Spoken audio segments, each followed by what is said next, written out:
We're going to paint the second coat on these dollhouse parts. Everything has been first coated and sanded smooth. Clean each part before painting so there's no dust to leave lumps in the paint. The second coat goes on creamy so there's enough paint to self-level. Too little paint will leave very visible brush marks. Too much will leave drips and puddles. Just right will go on smooth and won't sound scratchy while you're brushing it out. Take care at the edges to not make drips. They'll have to be cleaned off before assembly, so brush outward on the edges so the drips will be easy to scrape off. The wall paint on a dollhouse should be interior semi-gloss latex.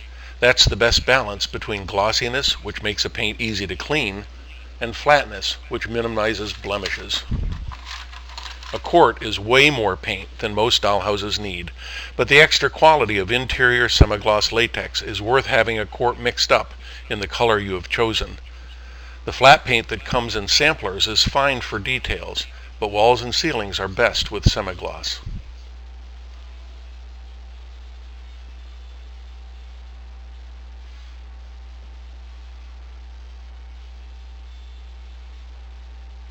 Plan ahead for edges and surfaces that will be structural glue joints.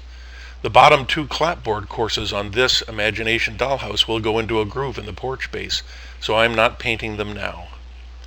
Paint all the non-glue surfaces before assembly, particularly where two colors will be next to each other.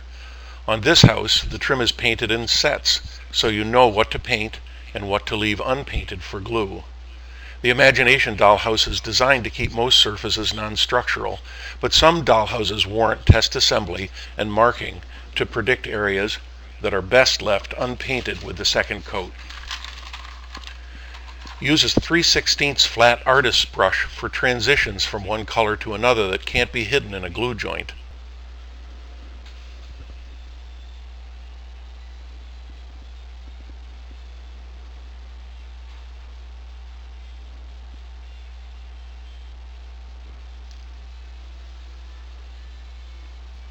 On this house, the porch fascia is painted in sets.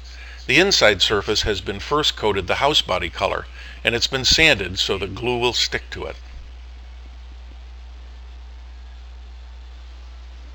I use 2-inch and 1-inch foam brushes for the less finicky places on a dollhouse, and a 3/16 flat artist's brush for edges that approach another color. I like to final coat the outermost colors first, and then paint the approach edges afterwards. You may notice that I did the shutter panels backwards in this house, and I've rearranged the clips to be the way that I recommend.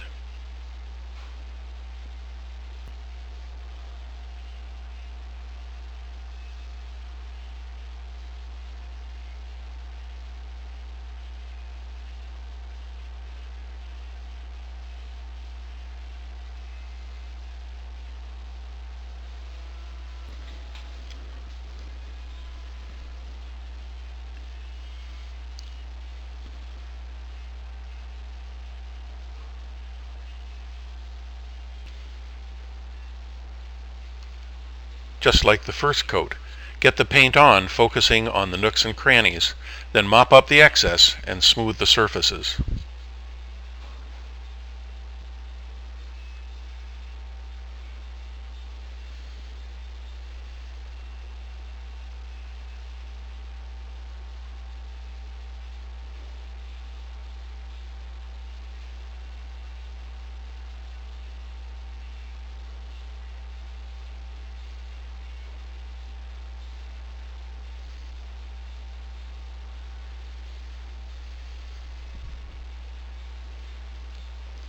On the Imagination dollhouse, there's a slight rise from the window frame to the shutter body. I paint this rise with the artist's brush if the shutter is going to be a different color, but I use a foam brush if the whole window is the same color, which is much easier.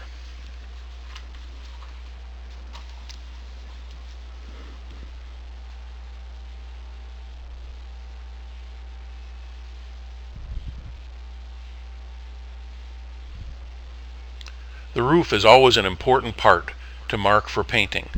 The first coat was sanded until there was wood showing, so there's wood for the glue to grab when the roof is glued on.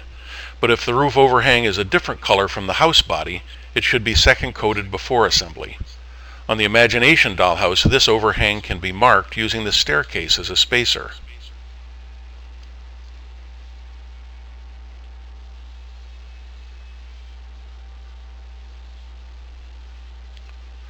Mark the overhang on both ends and at the bottom for both the rear roof and the front roof.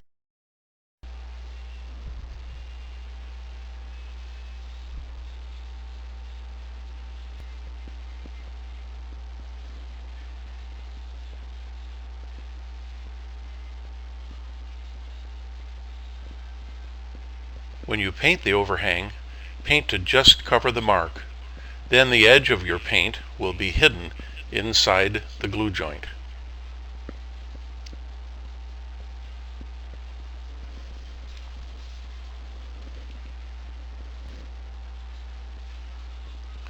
Try not to leave a ridge or puddle of paint on the edge. It will be inside the glue joint.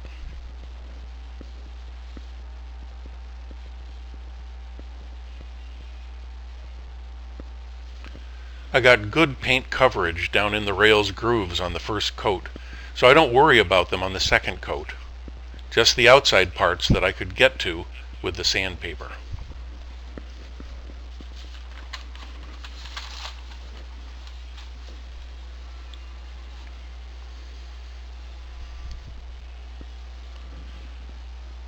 Paint all the parts of each color for the best efficiency. In the Imagination dollhouse, the only exterior parts that I don't second coat are foundation parts that will get stucco, the inside of the porch fascia, and of course the roofs.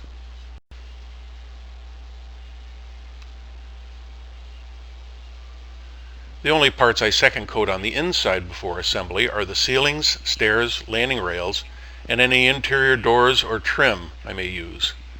If you are going to paint the floors or use faux wood finish on them, do that now too. If you intend to apply wood flooring, do that after assembly. Clean up the drips on the edges that will interfere with assembly. That's it. Now you're ready to put the house together.